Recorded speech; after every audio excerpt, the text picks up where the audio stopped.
شوفوا خوتي، شوفوا رانا في العالميه، شوفوا هادشي هذا واقع في الجزائر. سبق لي قلتها لكم وقلتو كذوب. انا كنت كنصحابهم معاك كيضحكوا ساعه بصح. راكم في العالميه يا أسوأ نظام مر على تاريخ الجزائر. تخيلوا معايا في الجزائر. تفضل احكي. من بعد طابور العدس والحليب واللوبيا والماء والزيت والملح، أزمة العجلات في الجزائر. ولا عندهم الطابور ديال الرويد ديال الطوموبيلات يا جدك. في الجزائر الا بغيتي تبدل بعض الروايد ديال طوموبيلتك خاصك تكون حتى هو طوماشيبي. واحدة من أغرب الأزمات الاقتصادية أصبح شراء عجلات السيارة في الجزائر أشبه بالحصول على مادة نادرة. ما هذا؟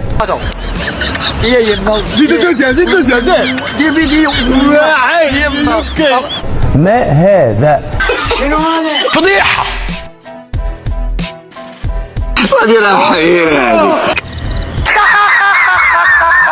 يا هلا والله بأهلنا وحبايبنا في الجزائر. شفت مقاطعكم وشكواكم بخصوص أزمة عجلات السيارات، وما هن علينا أن نمر عليها مرور الكرام. هذه فزعة بسيطة من مؤسسة عليان خير، جهزنا لكم هذه الشحنة من أجود أنواع الإطارات، وإن شاء الله تكون عون وتخفف من هالأزمة.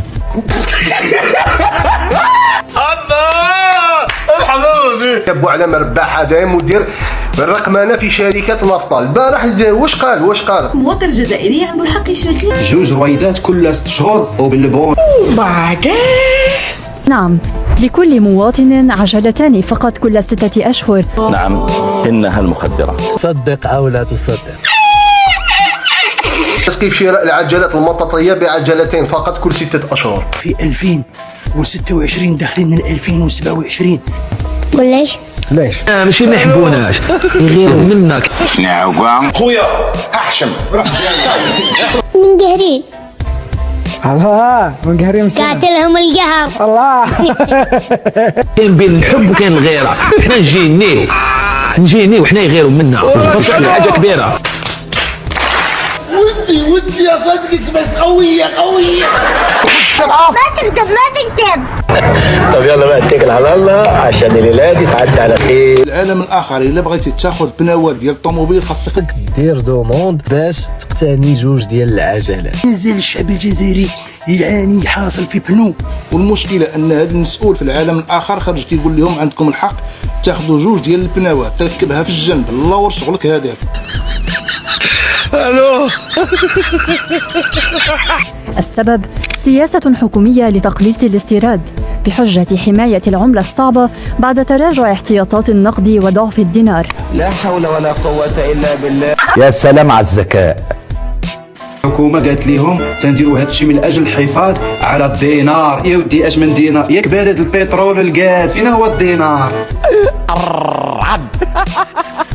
في القريب العاجل اقسم بالله غير يعودوا يسقفوا لكم شحال من خبزه تاكل في النهار، شحال من خضره تشري. ريح برك ريح، نتوما ما على بالكم.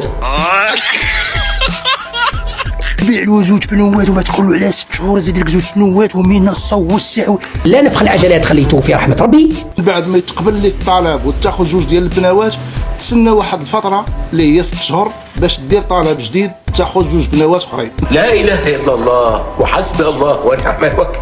هذه في السبعينات وما صرات، في وقت السونباك وسوق الفلاح والمونوبري وما صرات. لا تصنيع السيارات من نفخ العجلات اللي كانت السيارات مبزعة والشعب متهني، رجعتوه يدي زوج رواد بالمعرفة ويرزاقي زوج رواد العام الجاي.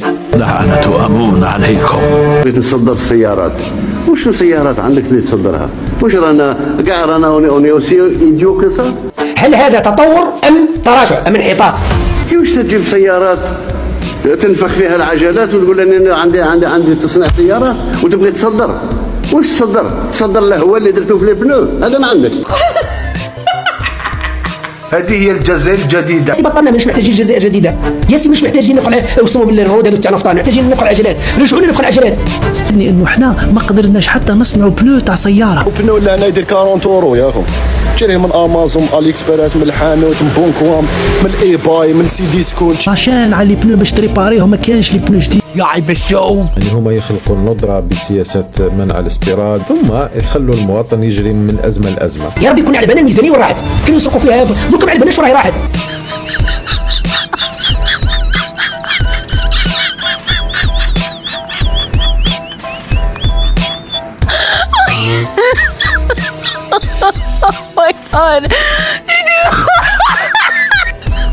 انا قلت لهم ما نظنش، قلت لهم ما همش بهذا الذكاء.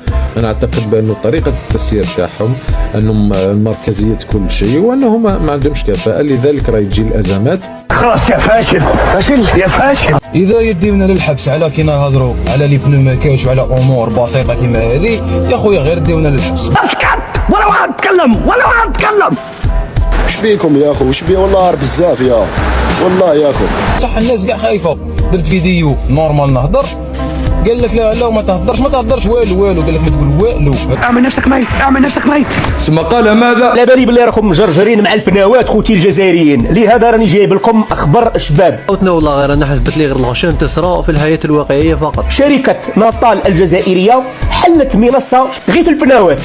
هذا السيت فتحته نافطال باش تبيع العجلات اللي جابت واحد 500,000. هذه حاجه شابه الله يبارك. خوتنا عنده 5 سوايع من اللي فتح، تدخل باش تطلب البنو تاعك خوتنا، واش يخرج لك نظرا للعدد الكبير من المستخدمين المسجلين على المنصه. تم تعليق تسجيلات جديده مؤقتا الى غايه الانتهاء من معالجه الطلبات المسجله مسبقا.